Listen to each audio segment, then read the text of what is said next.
Genesis 48. Nabalitaan ni Jose na may sakit ang kanyang ama, kaya't isinama niya ang dalawang anak na lalaki, sina Manases at Ephraim, at dinalaw ang matanda. Nang sabihin kay Jacob na dumating si Jose, nagpilit siyang bumangon at naupo sa kanyang higaan. Sinabi niya kay Jose, "Nang ako'y nasa luz, nagpakita sa akin ang makapangyarihang Diyos at binasbasan ako. Sinabi niya na darami ang aking mga anak at ang aking lahi ay magiging isang malaking bansa at ibibigay niya sa kanila ang lupaing iyon habang panahon. Ang dalawa mong anak na isinilang dito sa Ehipto bago ako dumating ay ibibilang sa aking mga anak, kaya tulad ni Reuben at Simeon, sina Ephraim at Manases ay magiging tagapagmana ko rin. Ngunit ang susunod mong mga anak ay mananatiling iyo at ibibilang na lamang sa lipi ng dalawa nilang kapatid. Ipinasya ko ito alang-alang kay Raquel na iyong ina. Nang pabalik ako buhat sa Mesopotamia, namatay siya sa Kanaan, malapit sa Efrata, at dinamdam ko ng labis ang kanyang pagpanaw. Doon ko na siya inilibing. Ang Efrata ay tinatawag ngayong Bethlehem. Nang makita ni Israel ang mga anak ni Jose, tinanong ito ba ang iyong mga anak?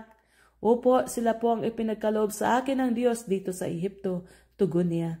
Sinabi ni Israel, ilapit mo sila sa akin at babasbasan ko. Halos hindi na makakita noon si Israel dahil sa kanyang katandaan. Inilapit nga ni Jose ang mga bata at sila'y niyakap at hinagkan ng matanda. Sinabi ni Jacob kay Jose, wala na akong pag-asa noon na makikita pa kita. Ngayon nakita ko pati iyong mga anak.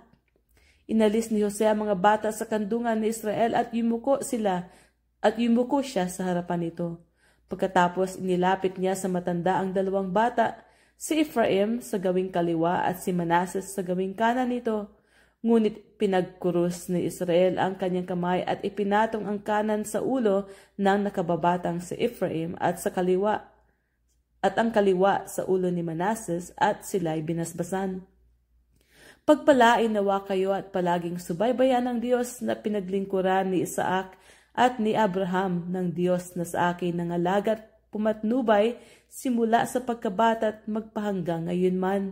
At pati na ang anghel na sa akin ay nagligtas, pagpalain nawa kayo. Tanggapin ang kanyang basbas, maingatan nawa ninyo at taglayin oras-oras ang ngalan ko at ang ngalan ni Abraham at ni Isaac. Nawa kayo ay lumago, dumami at lumaganap. Nang makita ni Jose ang ginawa ng kaniyang ama, minasama niya iyon kaya't hinawakan niya ang kanang kamay nito upang lipat sa ulo ni Manases. Wika niya, ito po ang matanda, ama, sa kanya ninyo ipatong ang inyong kanang kamay. Ngunit sinabi ni Jacob, alam ko yan, anak, alam kong magiging dakila si Manases pati ang kanyang mga anak, ngunit lalong magiging dakila ang nakababata niyang kapatid. Ang kanyang lahi ay magiging dakilang mga bansa. Sinabi pa niya rito, ang mga Israelita sa Diyos ay hihingin. Ang mga Israelita sa Diyos ay hihilingin dahil kayo'y pinagpala, sila may pagpalain din.